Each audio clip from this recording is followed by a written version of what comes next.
नमस्ते साथियों, स्वागत है आप सभी का कॉन्सेप्ट्स मेंशन में।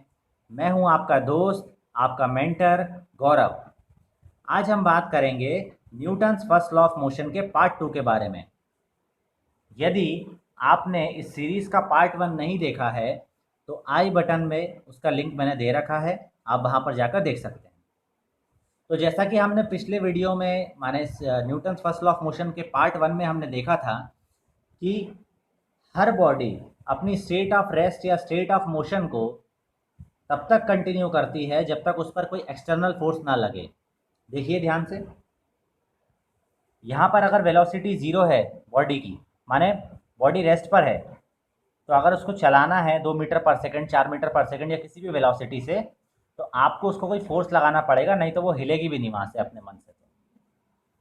अगर वो किसी वेलोसिटी से चल रही है, फॉर एग्जांपल यहाँ पे 4 मीटर पर सेकंड से बॉडी चल रही है, अगर आपको उसको या तो आपको उसको जो है उसकी वेलोसिटी को आपको कम करना है, 2 मीटर पर सेकंड करना है, या फिर आपकी उसकी वेलोसिटी को ज़ीरो करना है, माने उसे रोकना है, या फिर उसकी वेलोसिटी के मैग्नीट्यूड को, माने उसकी स्पीड को चेंज किए बगैर सिर्फ उसके डायरेक्शन को चेंज अगर आप कर दें, जैसे कि आपने यहाँ पर 4 मीटर पर सेकंड से बॉडी आ रही थी, आपने फोर्स लगाकर सिर्फ उसके डायरेक्शन को चेंज कर दिया, माने उसकी स्पीड अभी भी 4 मीटर पर सेकंड रही लेकिन वेलोसिटी चेंज हो गई। स्पीड और वेलोसिटी में एक बहुत ही बेसिक डिफरेंस होता है डायरेक्शन का, ये बात ध्यान रखें। स्पीड अभी भी इस बॉडी की 4 मीटर पर सेकंड ही कहलाएगी, लेकिन वेलोसिटी इसकी कहलाएगी, यहाँ पर अगर देखें वेलोसिटी तो कहलाएगी 4 मीटर पर सेकंड ईस्ट, यदि इसको ईस्ट माने तो, और ये कहलाएगी 4 मीटर पर सेकंड साउथ वेस्ट। ठीक है, तो अच्छा, अगर इसको हम लोग फिजिक्स के कंसेप्ट के हिसाब से देखें तो आप देखिए ध्यान से, फोर्स बराबर मास इनटू एक्सेलरेशन, पिछले वाले वीडियो में भी मैंने बताया था, वैसे सेकंड लॉ का है लेकिन इसको हम ये यूज़ में लेंगे। फोर्स बराबर मास इनटू एक्सेलरेशन, फोर्स जहाँ भी लगेगा वहाँ पर एक्सेलरेशन होगा, एक्सेलरेशन होगा माने चेंज इन वेलोसिटी होगी, तो सही है ना। देखिए, फोर्स लगा तो चेंज इन वेलोसिटी हुई, वेलोसिटी ज़ीरो थी, 2 मीटर पर सेकंड हो गई। यहाँ पर देखिए 4 मीटर पर सेकंड थी वेलोसिटी, फोर्स लगा तो वेलोसिटी चेंज हुई, या तो 2 हो गई या तो 0 हो गई, या तो 4 मीटर पर सेकंड ईस्ट से 4 मीटर पर सेकंड साउथ वेस्ट हो गई। तो यही चीज़ मैं आपको बता रहा था कि वेलोसिटी चेंज हो रही है हर केस में जहाँ पर भी फोर्स लग रहा है। ठीक है, तो इस प्रकार से हम लोग देखते हैं कि Newton's first law of motion, जिसकी डेफिनेशन हमने बोली थी कि every body continues its state of rest और uniform motion in a straight line unless acted upon by an external force. तो स्ट्रेट लाइन में यूनिफॉर्म मोशन नहीं कर पाएगी वो, ये एक बहुत ही इंपॉर्टेंट पॉइंट है, इसको ध्यान रखें। तो देख रहे होंगे आप कि 4 मीटर पर सेकंड से बॉडी चल रही थी, अभी भी चल रही है, लेकिन वो मतलब उसका मोशन, क्योंकि उसकी स्पीड चेंज नहीं हुई तो यूनिफॉर्म कह सकते हैं, लेकिन वो स्ट्रेट लाइन में यूनिफॉर्म मोशन नहीं कर पा रही ना। स्ट्रेट लाइन में माने इसी लाइन में चलते रहना था उसको 4 मीटर पर सेकंड से, लेकिन वो नहीं चल पा रही, तो इसका मतलब चेंज हुआ है कुछ ना कुछ, इसका मतलब फोर्स लगा है। तो इस प्रकार से हम ये मान के चलें कि मेरे हिसाब से अब आपको जो है डेफिनेशन जो है इसकी क्लियर कम से कम हो गई होगी। अब हम इसके आगे बात करेंगे इनर्शिया के बारे में। इनर्शिया क्या होता है? Inertia is the property by which any body resist or oppose change in its state of rest or motion। Inertia किसी भी बॉडी की वो प्रॉपर्टी है जिसके द्वारा वो बॉडी अपने स्टेट ऑफ रेस्ट या फिर अपने स्टेट ऑफ मोशन में किसी भी प्रकार के चेंज को, किसी भी प्रकार के परिवर्तन को होने से रोकती है या मना करती है। सीधे अगर सिंपल भाषा में बोले तो, जैसे आपने अगर आप इसको एग्जाम्पल्स के थ्रू लें तो हम इसको, जैसे यहाँ पे हमने 3 पार्ट्स में जो है इसको डिवाइड कर लिया है, 3 पार्ट्स में हमने इसको डिवाइड कर लिया है। पहला है इनर्शिया ऑफ रेस्ट, दूसरा है इनर्शिया ऑफ मोशन, और तीसरा है inertia of direction. Inertia of rest का मतलब क्या होता है? इनर्शिया ऑफ रेस्ट का मतलब होता है कि रुकी हूँ तो रुकी ही रहूँगी, रुकी हूँ तो रुकी ही रहूँगी।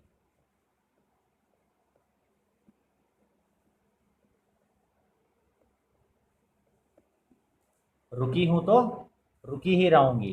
कहने का मतलब समझ रहे हैं आप?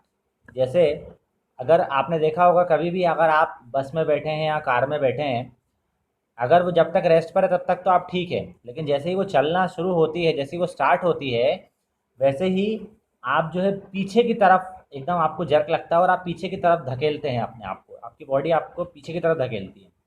तो इनर्शिया ऑफ रेस्ट का यही मतलब है, रुकी हूँ तो रुकी ही रहूँगी। यहाँ पर आपकी बॉडी थी रेस्ट पर, लेकिन बस चल दी, लेकिन आपकी बॉडी तो रेस्ट पर ही रहना चाह रही है ना, तो इसलिए वो अपने आप को दोबारा उसी पोजीशन में भेज रही है। माने इस पोजीशन में अब बस थोड़ी आगे निकल गई, मान लीजिए आप और बस अभी दोनों यहीं पर हो, बस थोड़ी आगे निकल गई, बस मान लीजिए यहाँ पर आ गई, लेकिन आपकी बॉडी कहाँ रहना चाह रही है? आपकी बॉडी तो उसी जगह पर रहना चाह रही है ना, रेस्ट पर, तो इसलिए वो अपने आप को पीछे की तरफ धकेलती है।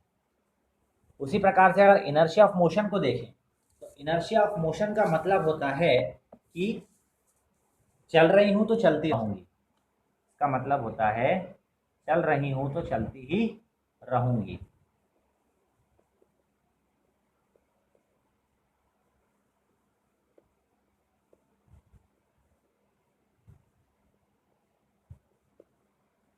चल रही हूँ तो चलती रहूँगी, तो इनर्शिया ऑफ मोशन का मतलब है चल रही हूँ तो चलती ही रहूँगी।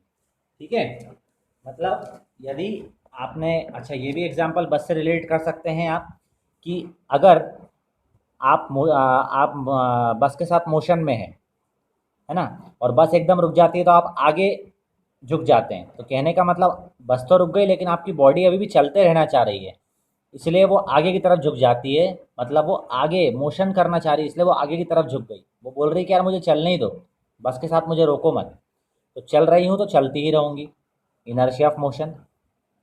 इनर्शिया ऑफ डायरेक्शन का मतलब है कि जिस दिशा में चल रही थी उसी दिशा में चलूँगी, जिस दिशा में चल रही थी उसी में चलूँगी। मतलब जिस दिशा में चल रही थी उसी में चलूँगी। तो कहने का मतलब ये है कि अगर वो ईस्ट में चल रही है बॉडी, और अगर आपने जैसे ही, मान लीजिए कि अगर ये कार चल रही है और एकदम से इसका डायरेक्शन चेंज होता है, मान लीजिए कोई टर्न आया, टर्न आता है, तो आपकी बॉडी दोबारा से उसी डायरेक्शन में जाने की कोशिश करती है जिस डायरेक्शन में पहले से कार चल रही थी। मान लीजिए ईस्ट में चल रही थी तो आपकी बॉडी ईस्ट की तरफ झुकेगी, बॉडी ईस्ट की तरफ झुकेगी। भले कार जो है वो साउथ की तरफ आ गई है, लेकिन बॉडी आपकी कहाँ झुकेगी? ईस्ट की तरफ झुकेगी। ठीक है, तो ये कहलाता है इनर्शिया ऑफ डायरेक्शन। अच्छा, इनर्शिया जो है वो आपके मास ऑफ बॉडी पर डिपेंड करता है। Inertia depends on the mass of body, या हम लोग एक नियम के रूप में लिखें अगर इसको फिजिक्स के हिसाब से, तो inertia is directly proportional to mass of body. Inertia is directly proportional to mass of body. That is, inertia को मेज़र कैसे करें? इनर्शिया एक प्रॉपर्टी तो है, लेकिन उसे मेज़र कैसे करें? तो हम ये बोलेंगे कि जिस चीज़ में जितना ज़्यादा मास होगा उस चीज़ का इनर्शिया उतना ज़्यादा होगा। ठीक है ना? तो इनर्शिया देखिए, अगर आप दो अगर आप बॉल्स ले लें, एक 4 kg की ले लें, एक 20 kg की ले लें, तो किसमें इनर्शिया ज़्यादा होगा? तो 20 kg में इनर्शिया ज़्यादा होगा। ये हम प्रैक्टिकली भी समझ सकते हैं। अगर इनर्शिया ऑफ रेस्ट के बारे में बात करोगे, तो 4 kg की बॉल को हिलाना ज़्यादा मुश्किल है कि 20 kg की बॉल को? 20 kg की बॉल को हिलाना ज़्यादा मुश्किल है, तो इनर्शिया ऑफ रेस्ट उसमें ज़्यादा है ना, वो ज़्यादा अपोज कर रही है अपनी स्टेट ऑफ रेस्ट को छोड़ने से। इनर्शिया ऑफ मोशन, चल रही हूँ तो चलती ही रहूँगी।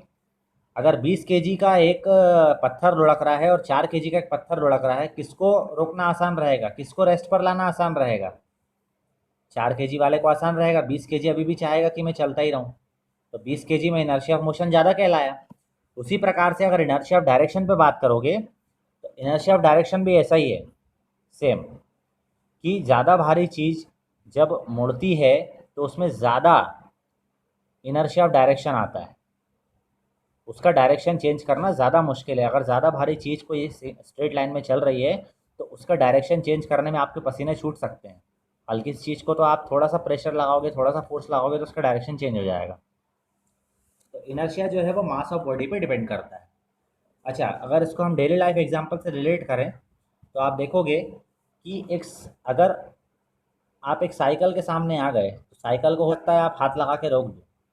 बाइक के सामने आ गए तो हाँ, मतलब कुछ हद तक आप रजिस्ट कर सकते हो, लेकिन आपको चोट लग जाएगी। कार के सामने आ गए तो बहुत ही मुश्किल है कि आप उसे रोक पाओ, बल्कि आप जो है, हो सकता है मतलब अच्छा बड़ा एक्सीडेंट हो सकता है और उससे बहुत ज़्यादा हानि हो सकती है। और ट्रेन के सामने यदि आप आ जाओ तो फिर तो बचने का कोई चांस ही पैदा नहीं होता।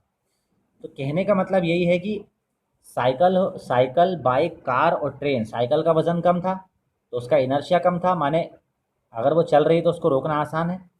बाइक बाइक अगर चल रही है तो उसको रोकना साइकिल से तो मुश्किल है, लेकिन फिर भी थोड़ा आसान है।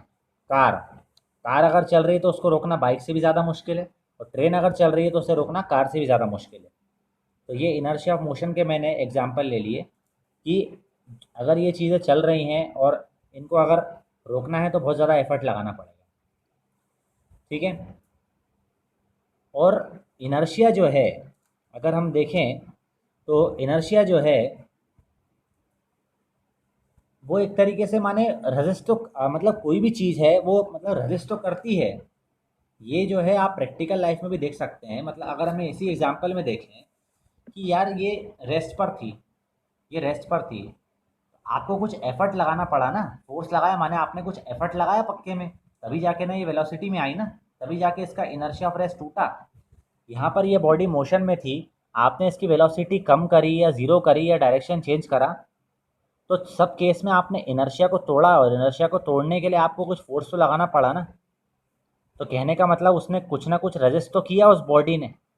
वो बॉडी अपनी तरफ से कुछ तो रजिस्ट कर रही थी, कुछ तो वो ताकत या कुछ तो दम वो लगा रही थी कि यार अगर मैं चल रही हूँ तो चलती ही रहूँ, और अगर मैं रुकी हूँ तो रुकी ही रहूँ।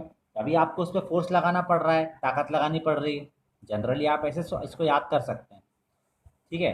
तो इस प्रकार से जो है मेरे हिसाब से इनर्शिया का कंसेप्ट आपको अब क्लियर हो गया होगा, और Newton's first law of motion का कंसेप्ट भी आपको क्लियर हो गया होगा।